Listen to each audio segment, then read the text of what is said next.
Before we start, drop in the comments what city or country you're watching from right now. And at the end, don't forget your 0, 10. This one is long, painful, and gloriously savage. Grab water, tissues, and maybe a blood pressure cuff, because we're going into surgery. Here we go. Massachusetts General Hospital, Boston, February 14th, 2:11 a.m. Valentine's Day, technically. I'm Dr. Valentina Rossi Sullivan, 36, attending OB-GYN, 32 weeks pregnant with our first child, and currently curled on an ER gurney in the worst pain of my life. The contractions started at dinner. Our romantic Valentine's reservation that Connor forgot until I reminded him 3 times. By dessert, I was doubled over. By midnight, the pain was so bad I couldn't walk. Connor, 38, cardiothoracic surgery fellow, still in his tux from the hospital gala, drove me here himself, complaining the whole way that I always make a big deal out of nothing. Now we're in triage room 4. I'm on the monitor. Fetal heart rate 178 and climbing. Contraction every 90 seconds. I'm sweating, shaking, begging for someone to check me. Connor is on his phone, texting his chief resident about covering his valve case in the morning. The nurse, Marisol, angel in navy scrubs, asks him to step out so she can examine me. I hear him through the curtain, loud and annoyed. She's overreacting. She did this last month with Braxton Hicks. Just give her some IV fluids and send her home. Overreacting. The words slice deeper than any contraction, because I'm not a patient right now. I'm the doctor who has delivered 400 babies. I know what preterm labor feels like. I know what placental abruption feels like. I know the difference between Braxton Hicks and my body trying to tear itself apart. Marisol comes back in, face tight. Dr. Rossi Sullivan, you're 5 centimeters dilated, 90% effaced, bulging bag. We're calling the attending now. I start crying, relief, terror, rage. Connor walks back in, still on his phone. Seriously, Val, 5 centimeters. You're barely even in labor. That's when the attending walks in. Dr. Amara Oak, chief of high-risk obstetrics. My mentor, the woman who taught me everything I know. She takes one look at the monitor, one look at me, one look at Connor. Then she does something I've never seen her do in 15 years. She loses her composure. Dr. Sullivan, she says, voice like ice cracking. Your wife is in preterm labor with suspected abruption. Fetal tachycardia. Category 3 tracing.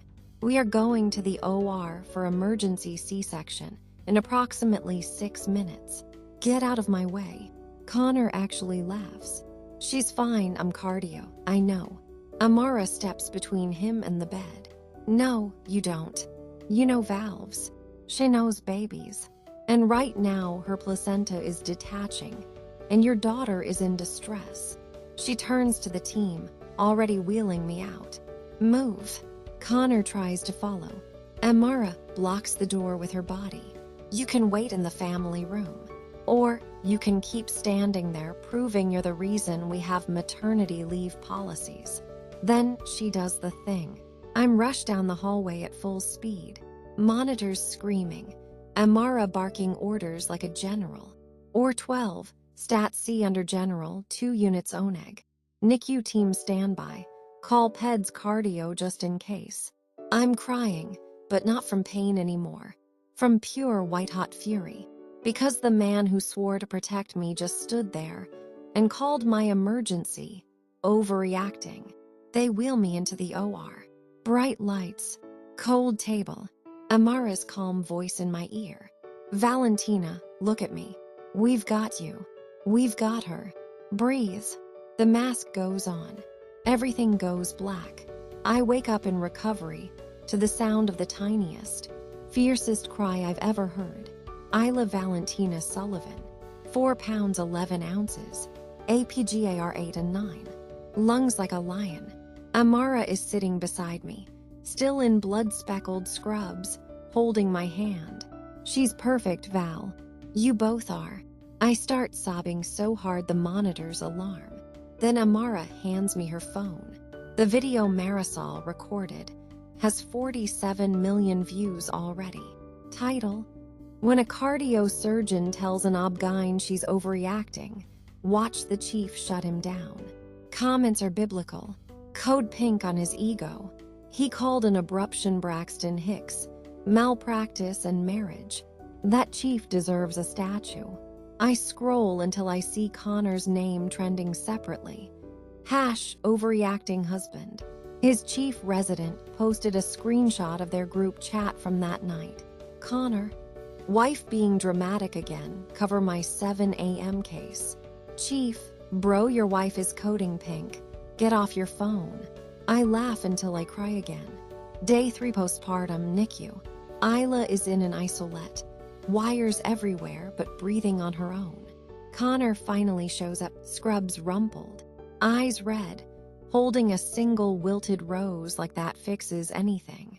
He tries to touch the isolette. I step in front of it. Don't. Val, I was scared. You were arrogant. There's a difference. He starts the speech I've heard 1,000 times. Stress. Long hours. He didn't mean it. I pull out the papers I had my lawyer friend bring yesterday. Divorce petition. Filed from my hospital bed. His face collapses. You're serving me here. No. I'm educating you. Same way you tried to educate me about my own body. I hand him the body cam transcript, highlighted. Page 7, line 14. Patient's husband. She's overreacting. I look him dead in the eye. Sign it, Connor, or the next time the world sees this video, it'll be in court with a $20 million malpractice suit attached for fetal endangerment. He signs with shaking hands. 6 months later, Mass General annual gig. I'm back at work, promoted to Associate Chief of Obgyn. I walk the red carpet in a crimson gown that hugs every stretch mark like a badge. On my hip, Isla in a tiny tuxedo onesie. Reporters screaming questions.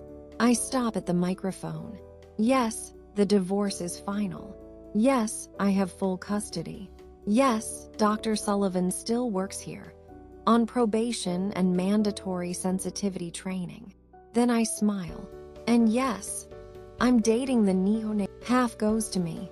I donate Connor's half to the NICU that saved her.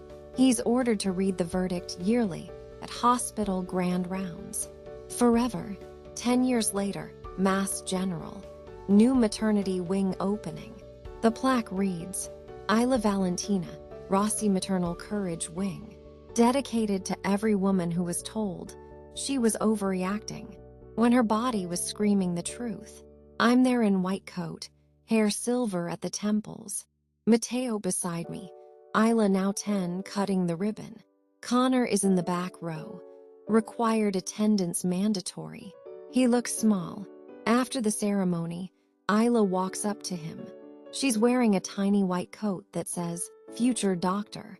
She hands him a Valentine's card she made. Inside, a drawing of a heart monitor. Flatline, then a perfect sinus rhythm. Underneath, in her handwriting, never ignore a woman's heartbeat again. She hugs him once, because she's kinder than both of us, then walks back to me and Mateo. The cameras catch the exact moment Connor opens the card and starts crying in front of the entire hospital. The photo wins a Pulitzer. Caption: some apologies come 10 years too late. Tonight, our bedroom, Boston brownstone. Isla is asleep down the hall. Mateo is tracing the C-section scar I used to hide. He kisses it like it's holy. You didn't just save her that night, Val. You saved every woman who will ever walk into that wing. I smile. I just refuse to be called dramatic while I was dying. He laughs. Reminder, never argue with an ob about ob. Then he pulls out a tiny red box. Inside, a new stethoscope charm for my bracelet, platinum engraved. To the woman who taught the world what overreacting really sounds like. I cry again, because some stories don't end in the OR. They end with wings named after your daughter, and a man who will never, ever call you dramatic again. What did you think of Valentina's story? Did the code pink moment destroy you? Did the courtroom and the wing dedication make you scream? Drop your city, your 0, 10, and tell me in the comments. When did you stop letting them call you overreacting? Hit subscribe. Ring the bell, the next 40-page legend is already loading. You are not overreacting. You are surviving. 20 years after that Valentine's night. Mass General, new auditorium named after me. It's graduation day for the first class, the Valentina Rossi Maternal Courage Fellowship. 200 brand new, Obgyn residents in white coats. All women, all holding candles.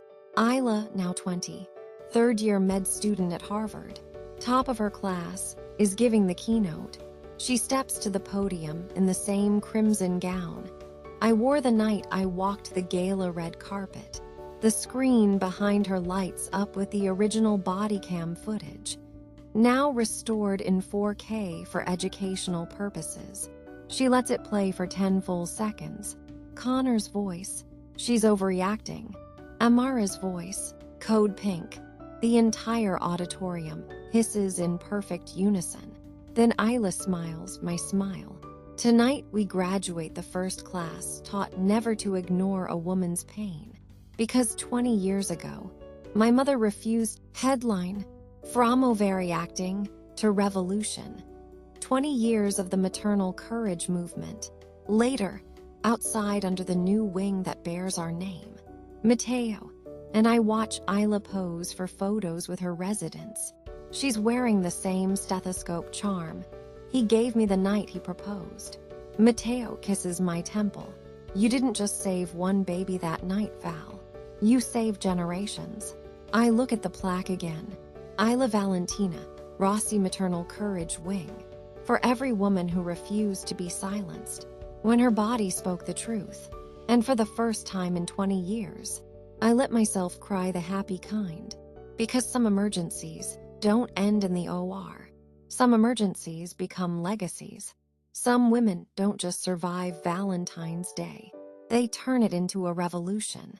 And some little girls, they grow up knowing their heartbeat was never, ever overreacting. It was the sound of the future arriving. This is Dr. Valentina Rossi, signing off from the wing that bears my daughter's name. Thank you for believing women when they say it hurts. Now go listen to the next one who tells you she's not okay, because she's probably saving someone's life, including her own. See you in the next delivery room. Loves.